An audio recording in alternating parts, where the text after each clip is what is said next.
Hey, welcome to Wait a Minute, my videos, my thoughts, and I am sharing them with you. So here we go. This is a day to make up for all the things I haven't done. Not really.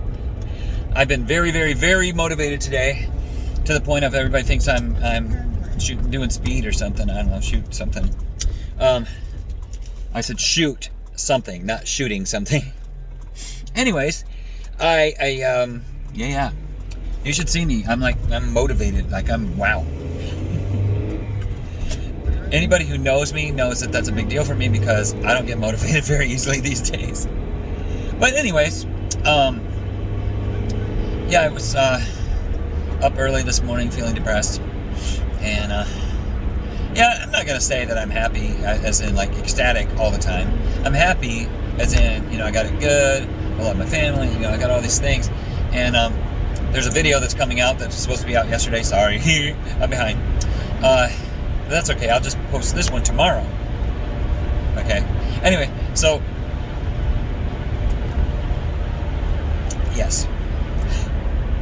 So what we were doing was we were working in my mom's room.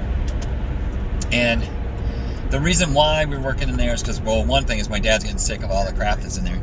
But it's not like mom is a hoarder necessarily. I mean, her stuff is cool, but there's too much of it. It's like a lifetime's worth of stuff piled in one room, and a lot of it was in one corner. It was in bins, but it's still there.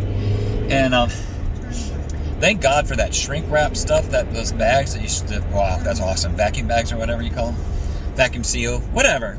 Those bags are amazing. We took a ton of stuff in one bag, sucked that sucker down, and it's just this much. It was awesome. Anyways. If I had an even stronger vacuum, it would have sucked it up even more. But that probably would have been bad for whatever was in there, right? Anyway, we were what did my aunt call it? We were, I can't remember. We were restoring it anyway. We were restoring her room or something. Revamping, something. Whatever, it was something. And we were taking what was there and working with it. And we didn't have any new stuff to put in there or anything like that. It was cleaning and moving things around and basically just working with what we had. That's what we did. That's what you do.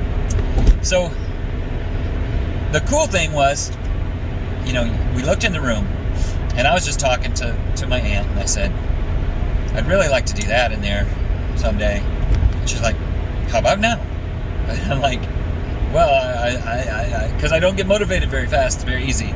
She's like, how about now? It threw me for a mind scramble. I'm like, well, what about now? I mean, we could maybe, okay, yeah, let's do it. So then we jumped in there and we started doing things. We were going to just clean out one corner. And as we were cleaning out that one, it was like, oh, let's do that thing over there. And that thing, let's just do the whole room. And so we did. Well, I'm going to say my aunt did most of it because she's a white tornado and I was not as white tornado-y as she was. But I was motivated. I did a lot of things. I'm sore. Oh my gosh, I'm sore. But, and then we took a bunch of stuff to storage, made a lot of room. Wow, it's a big difference. You should see it. Fancy people will not think it's cool, but people who are not fancy will see the beauty of it. And so we went in there and we took what we had. And we're like, I wonder what to do. Oh, how about that? And, there's nothing new. It's all the same stuff that was in there before.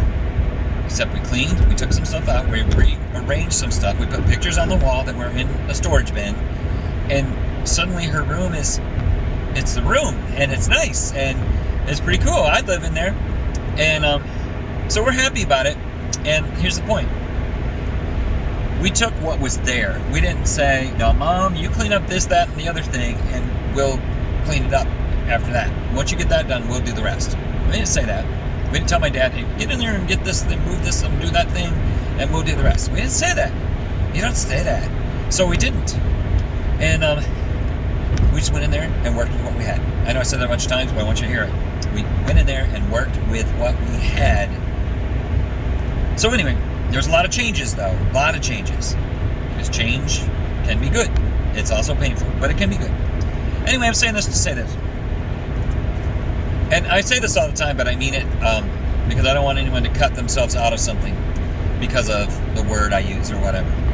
For Christians and non-Christians alike, you go in and you start your life. There's a lot of changes, a lot of things. You got to work through a lot of stuff, throw some stuff away, rearrange some stuff, maybe put some stuff in the storage area of your mind. And especially like for Christians, you just like, or for people who want to be a Christian, let's say, you don't have to clean house before, you don't have to, you do this much, and after I see your works, I'll come in. It's not the way Jesus works. He comes into your heart and life when you ask him, and you mean it, and you're sincere, and you're willing to put in the work. There is John 3:16 says, whosoever believeth. Okay, that believe that's used there, the word that's used there is an action word. It's not just believe like, oh, I believe that thing is real. It's believe and act upon. Like if you said, I believe this car is going to start, and you turn the key and you go somewhere. Or I believe this bridge is going to hold me up, and you go over the bridge. It's action beyond just, I know it exists. It's, I know it intimately. Okay?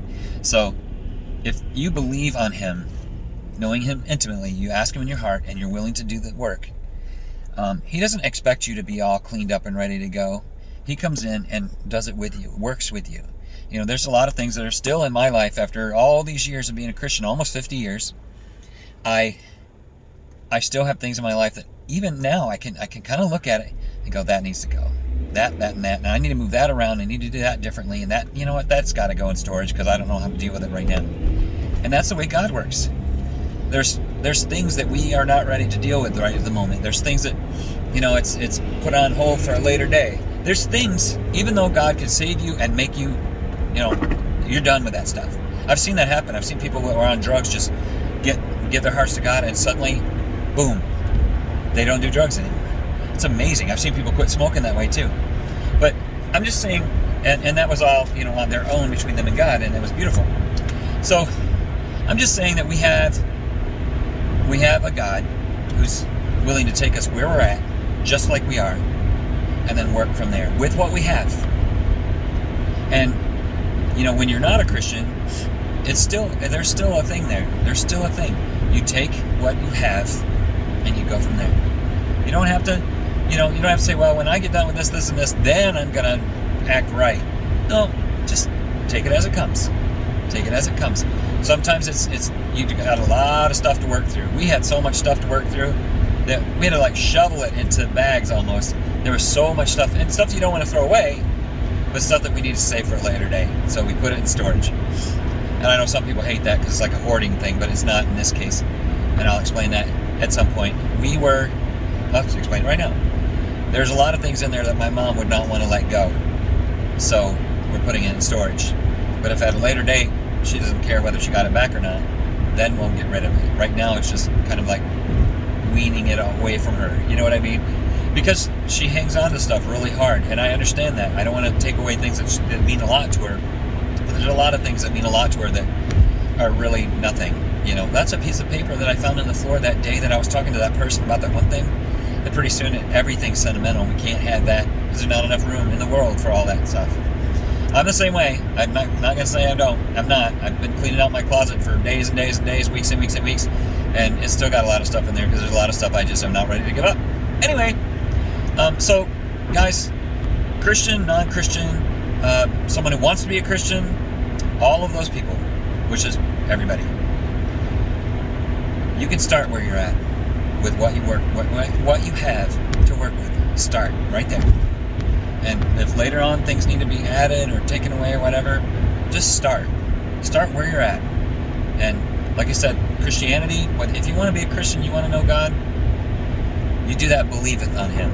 You do that putting an intimate action into place and say, I believe and I want to know him, and you will. And once you do, you don't have to clean up before it's like washing up before you take a shower. You don't need to do that. You come just as you are, and he'll work with what he's got. Anyways, love you guys, and I will see you on the flip side.